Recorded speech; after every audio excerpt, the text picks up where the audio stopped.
Do you want to make some really cool, beautiful, intricate shapes inside a piece of wood? Well, in order for you to do that, you're going to need to use a scroll saw. So in this video, I'm going to show you how to set up and take down the scroll saw. So before I start sticking my hand into the scroll saw, always a good idea to lock out the scroll saw. You can find the lockout switch all the way over here and flip it down so that you can see the off. Then double check. And if you did it right, the machine shouldn't turn on. Okay, now we can go ahead and make our adjustments.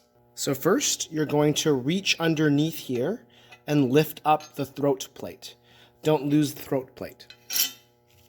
Now you can see that the blade over here is held between two green rectangles or two green clamps that are pinching the blade together. To unclamp this, you can actually go ahead and spin this green knob over here, and that will allow me to pull the blade out. Now when you put the scroll saw blade back into the scroll saw, you're going to notice that there is a flat part of the scroll saw blade and the teeth actually begin over here. So when you're clamping this blade between the two green rectangles, you actually want to make sure that it's clamping onto at least half of the flat part of the blade, just like this. You'll also want to pay attention to the direction of the teeth. You want to make sure all the teeth of the scroll saw blade are pointing downward. So this is what it should look like. You should never have the teeth pointing upward. This will make it very difficult to cut, and it's most likely going to break your scroll saw blade. Now what you're going to do is you're going to take your scroll saw blade and you're going to put it in between this metal U, which is called the hold down.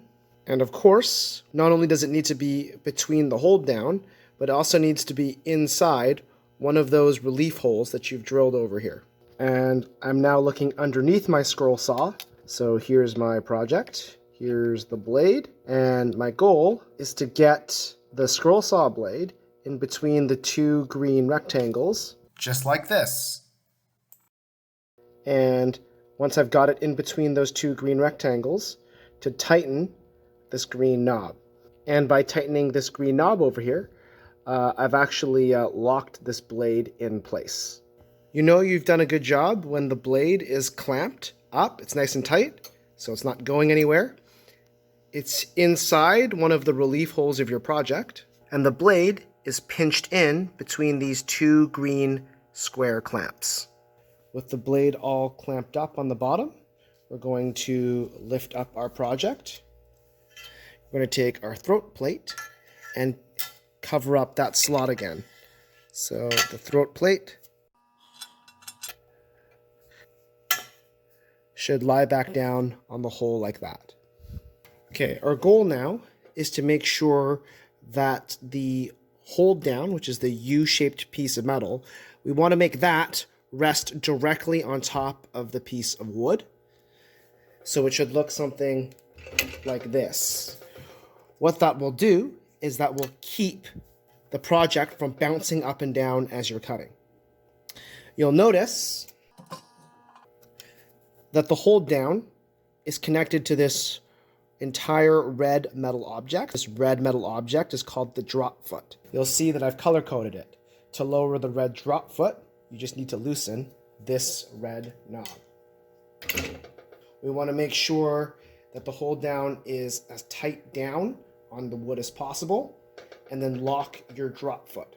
As you're turning and you're cutting left and right, you'll see that the blade will want to move left and right with it, which will make it very, very hard for you to control the blade.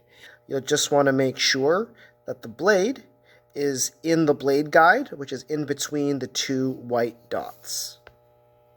Since the blade is clamped on the bottom, underneath the machine, we also need the blade to be clamped up from the top.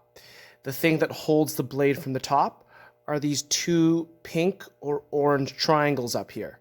And to tighten them, you actually spin the yellow knob. Much like the bottom, you'll want to cover up half of the flat part of the blade in those pink or orange triangles. To do this, the yellow is actually spring-loaded. So you can see it goes up and down, and if I were to let go, it springs back up. Get the orange triangles to cover at least half of the flat part of the blade. And of course, you'll want to tighten the yellow knob. Before you start cutting, you'll just want to make sure that the blade is in the blade guide, which is in between the two white dots. When you're done with the scroll saw, getting your piece out of the scroll saw is the same process in reverse. So make sure you lock it out, double check to make sure the machine isn't turning on.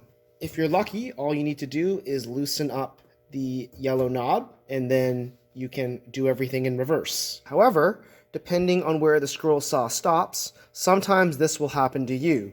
You go ahead and start to loosen up the yellow knob, and you try to get the blade out, and the blade is stuck. If this happens to you, all you have to do is open up the side piece over here.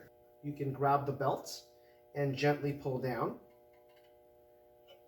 And by pulling the belt, you can actually lower the blade, which would allow you to do everything in reverse. Just because these blades are small and they're very easy to get lost, when you're done and you've taken your entire project out, leave the blade clamped in at the bottom and let the next person take it out. So that's how you set up and take down the scroll saw. Thanks for watching.